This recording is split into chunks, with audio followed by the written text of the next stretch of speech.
Okey, Assalamualaikum. Okey, hari ini cikgu akan bincangkan jawapan soalan tutorial yang awak dah buat dan hantar kepada cikgu dalam GC. Okey. Alright. Okey, semua dah hantar. So, cikgu ucapkan terima kasih banyak-banyak. Okey, jadi kita bincanglah sekejap. Okey, jawapan dia dan cikgu nak awak cek masing-masing, semak. Betul ke tidak jawapan yang awak buat. Okey, kita tengok soalan yang pertama. Okey, turus mendata. Okey, ni bab jadual berkala, jadual berkala unsur. Okey, soalan pertama. Turus mendatar dalam jadual berkala. Apa maksud turus mendatar? Okey, so kat sini, okey, cikgu tunjukkan jadual berkala dia. Okey, turus mendatar ni bermaksud yang inilah mendata. Mendata ni maksudnya dalam keadaan dia tidur. Okey, ni mendata. So, turus mendatar dalam jadual berkala ini kita namakan sebagai kala. So, mana kala? So, this one is kala. Okey, mendatar. Okey, kalau menegak di kumpulan. Okey, yang kedua. Dalam jadual berkala, unsur-unsur disusun ikut tertib apa yang menaik secara mengufuk. Okey, mengufuk ni bermaksud mendata. Sama je ya. Okey, so dia disusun mengikut nombor proton yang menaik. Okey, sebanyak berapa unit? Dia naik sebanyak 1 unit. Okey, setiap kali dia nak pergi ke unsur seterusnya, dia akan naik bertambah sebanyak 1 unit. Okey, yang ketiga, unsur dengan nombor atom 56 hingga 71 diasingkan. Ingat tak cikgu cakap ada dua baris yang berasing di bahagian bawah jadual berkala. Okey, nombor atom 56 hingga 71. Apa nama dia? Okey, so 56 hingga 71 di sini adalah, okey, yang atas ni lah. Okey, ini tulis 56 ataupun 57, ada juga, dia bergantung pada jadual lah, hingga 71. Okey, ini dia buat 57 hingga 70. Okey, dia banyak version sebenarnya. Tapi yang atas ni kita namakan sebagai siri lantanida. Okey, yang bawah ni adalah siri actinida. So, ini nombor proton dia adalah nombor proton 89 hingga 102. Okey, so kat sini kita boleh jawapan dia siri lantinida.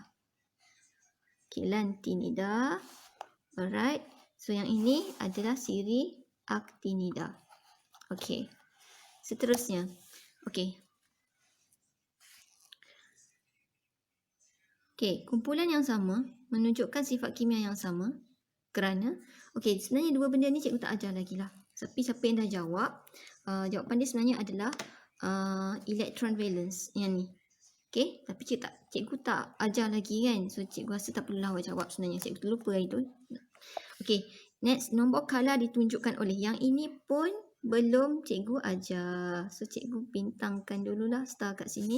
Bermaksud cikgu belum ajar lagi sebenarnya dua istilah ni. Okey, so kita KIV dulu. Okey, seterusnya. Okey, soalan nombor 2 tak perlu. Okey, yang ni sebenarnya senang je. Cikgu akan ajar minggu depan. Okey. Okey, next soalan nombor 3. Okey, nombor 3 ni dibagi satu jadual berkala, tetapi jadual berkala ni tak komplit. Okey. Dan dia tak tulis unsur yang betul. Dia hanya tulis berdasarkan huruf. Jadi awak tak perlu pening-pening lah awak nak fikir D ni apa, E ni apa, G ni unsur apa. Okey, kita just guna sahaja huruf yang diberikan. Okey. So, kalau D lah unsur, tak payahlah fikir D ni unsur apa natrium ke, lithium ke, tak perlu. Okey, so kita tengok dekat sini. Kat sini pun dia ada bagi tahu. Dengan menggunakan huruf dalam jadual berkala, jawab soalan berikut. Bagaimanakah unsur-unsur disusun dengan dalam jadual berkala unsur? So, kat sini soalan yang ni selalu ditanya lah. Okay, bila soalan pasal jadual berkala je biasa dia akan tanya macam mana unsur-unsur disusun dalam jadual berkala. So, jawapan dia cikgu dah tulis kat sini. Ikut pertambahan nombor proton. Okay, tambah lagi jawapan awak yang menaik. Sebab mungkin dia menurun. Okay, yang menaik. Ikut pertambahan nombor proton yang menaik. Okay, secara mendatar. Mungkin juga dia susun macam ni. Okay, 1, nombor proton 2, nombor proton 3 kan. Tapi tak. Bila kita kata dia disusun secara mendatar, bermaksud 1, 2, 1, lepas tu patah balik 2. Okay, sini balik 3, 4. Okay, so secara mendatar macam ni. Mendatar. Okay. So, menaiklah nombor proton yang menaik secara mendatar. So, ni punya jawapan dia. Okey, seterusnya. Okey, ditanya, nyatakan kedudukan unsur M dalam jadual berkala. Okey, unsur M. So, mana dia unsur M? So, kat sini kita tengok dalam jadual berkala. Unsur M ni adalah di sini. Ini unsur M. So, dia nak kumpulan mana dan kala mana. Okay, kita tengok kumpulan dulu. Cikgu dah ajar kumpulan. Di sini ialah kumpulan 1, kumpulan 2, 3, 4. Senang cerita, yang pendek ni, blok yang pendek ni, ini daripada kumpulan 3. So, 3 kat sini sampailah kumpulan 12. Okay, dia punya kumpulan. Okay, yang pendek ni adalah daripada kumpulan 3 sampai kumpulan 12. Bermaksud, kita start dengan tinggi ni kumpulan 13 lah. 13. Okay. So, 13. Apa tu? Okay, sorry kalau tak jelas. Okay, 13. Okay. So, 14, 15, 16, 17 di sini. Okay, 17 kat sini. Okay, bermaksud kumpulan M ialah berada di kumpulan 17. Okay, pada kumpulan 17. Okay, kala berapa? Okay, kala dia kita kira daripada sini pula. Okay, so sini adalah kala 1. So, ni kala 1. Okay, ke bawah ni adalah kala 2. Yang ini kala 3. Yang di sini kala 4. Okey. Yang bawah ni kala 5. Okey. Jadinya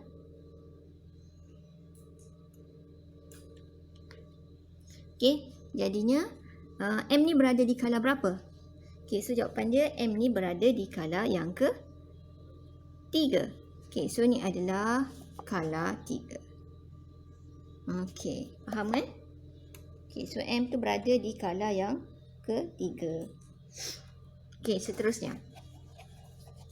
Apakah nombor proton bagi unsur L? Okey, unsur L. Okey, L. Mana L? Okey, L berada di sini. So, macam mana kita nak tahu nombor proton dia? Kita tak tahu dia punya nombor proton, dia tak tulis kat sini. Okey, senang je.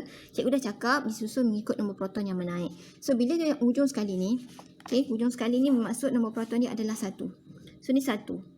So, nampak kat sini nombor proton dia 2. So, kita kira, patah balik. 1, 2, 3, 4, 5, 6, 7, 8. So, L ni maksudnya nombor proton bagi unsur L adalah 8. Senang je. Okay.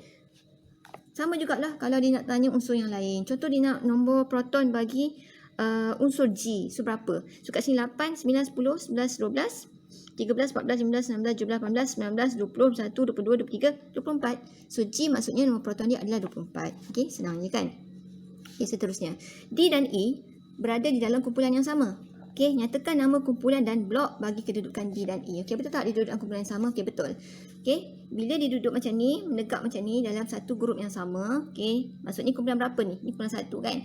Okey, maksudnya dia nak nama kumpulan dan blok. Okey, so apa nama kumpulan? So, bila kumpulan 1, okey, bermaksud kumpulan 1 ni awak boleh tulis kat sini kumpulan 1 pun boleh sebenarnya.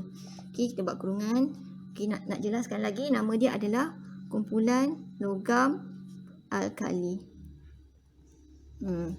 Okey, dan blok. Okey, so dia blok apa? Okey, blok dia adalah blok S. Macam mana tahu blok S? Okey, sebab kat sini cikgu dah terangkan. Okey, so kumpulan 1 dan kumpulan 2 ni adalah berada di dalam blok S. Nampak tak? S blok. Okey, blok S satu. So, kalau kat tengah ni, ini adalah blok D. Okey, ujung ni adalah blok P dan yang ke asalnya adalah blok F. Alright. Okey, seterusnya yang ni pun belum lagi, cikgu tak ajar lagi. Okey. So, kita tengok pula soalan yang keempat. Okey, yang keempat. Okey, yang ni awak kena abaikan dulu. Okey, yang ni sebab ini cikgu tak ajar. Tapi ingat tak cikgu pernah ajar tajuk ni? Okey, ini simbol, atas nombor nukleon dan di bawah ni adalah nombor proton. Okey, so apa kaitannya dengan jadual kala? Yang ni minggu depan ni cikgu akan ajar. Okey, awak just jawab soalan ni je.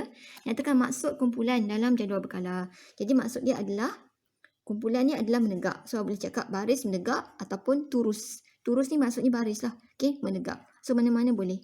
Okey, itu saja untuk soalan nombor 4. Okey, seterusnya kita ke soalan nombor 5. Alright.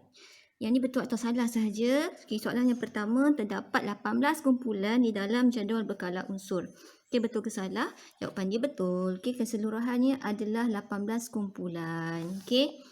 Unsur-unsur dalam jadual berkala disusun ikut pertambahan nombor proton yang menaik sebanyak 2 unit. 2 unit ni salah. Yang ni ayat ni betul. Ikut pertambahan nombor proton menaik betul. Tapi disebabkan dicakap sebanyak 2 unit, jadi pernyataan ni automatik akan menjadi salah. Okay, C. Unsur peralihan dalam jadual berkala terletak di dalam blok P. Unsur peralihannya mana?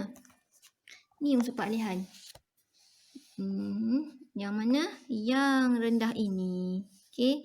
Yang daripada kumpulan 3 sampai kumpulan 12 ni adalah unsur peralihan. Betul ke dia disusun dalam blok P? Okey, so salah jawapan dia kerana unsur peralihan ni sebenarnya adalah blok D. Okey, so pernyataan ini adalah salah. Okey, D. Apabila merentasi kala, sifat unsur berubah daripada sifat logam, bukan logam. Ni typo bukan ligam, logam. Bukan logam dan separa logam. Apa dimaksudkan dengan merentasi kala? Okey, merentasi kala ni bermaksud daripada kiri jadual berkala menuju ke kanan. Okey, daripada kiri ni ke kanan. Ni merentasi maksudnya. Merentasi kala. Kiri, kanan. Okey, betul tak sifat dia berubah daripada logam, bukan logam dan separa logam? Okey, jawapan dia adalah salah. Kerana sebelah sini semuanya adalah logam. Okey, kecuali hidrogen kan. Okey, logam. Kemudian dia masuk dulu kepada separa logam. Ingat tak yang cikgu cakap yang bertangga tu? Yang bertangga tu sifat dia adalah separa logam ataupun metalloid. Dan yang hujung ni lah kumpulan 16, 17, 18 ni lah barulah bukan logam. Jadi pernyataan ini salah sebab apa dikata sifat logam kepada bukan logam baru separa logam. Sepatutnya sifat logam, separa logam dan bukan logam. Jadi kita pun salahkanlah. Okey, soalan yang E. Unsur-unsur kumpulan 18 juga dikenali sebagai gas lengai. Okey, kumpulan 18 mana? Yang paling hujung ni kan? Okey, yang hujung ni. Hidrogen, helium, neon, argon, Ar ni krypton, xenon, radon. Okey, ini semua sekali adalah gas. Okey, so gas tu bersifat gas yang tak reaktif ataupun kita namakan sebagai gas yang lengai. So pernyataan ini adalah betul. Okey, ada juga digunakan istilah, dia tak guna istilah lengai tapi diguna istilah nadir. Macam nama orang, gas nadir. Okey, so sama je maksud dia. Okey, F. Contoh unsur yang bersifat separa logam ialah oksigen. Okey, jawapan dia salah. Oksigen bukannya separa logam. Oksigen adalah bukan logam. Okey, so pangkah. So banyak pernyataan yang salah lah daripada yang betul. Okey. Okey, dan last kali adalah soalan nombor 6. Okey, rajah menunjukkan jadual berkala unsur. Okey, yang ni langsung tak tulis dengan simbol. Okey, so yang ni cikgu dah tuliskan lah, labelkan lah dia punya nombor-nombor kumpulan tu. Okey, nyatakan istilah yang diwakili oleh X. Okey, istilah yang diwakili oleh X. Maksudnya yang ni apa? Okey, yang ini ramai yang keliru. Dia bagi jawapan kala. Kenapa? Sebab dia kata bila X tengok anak panah macam ni, jadi dia pun cakap kala lah cikgu. Kan kala 1, kala 2, kala 3. Bukan. Okey, jawapan ni sebenarnya adalah kumpulan. Okey, kenapa kumpulan? Sebab anak panah ni, awak yang keliru dengan anak panah ni. Okey, anak panah ni sebenarnya menunjukkan maksudnya daripada sini ke sini. Maksud daripada nombor 1 sampai 18 ni, apa tu maksud dia? So, jawapan dia adalah kumpulan. Okey. Okey, habis kalau kala macam mana? So, kalau kala dia akan labelkan sebagai macam ni.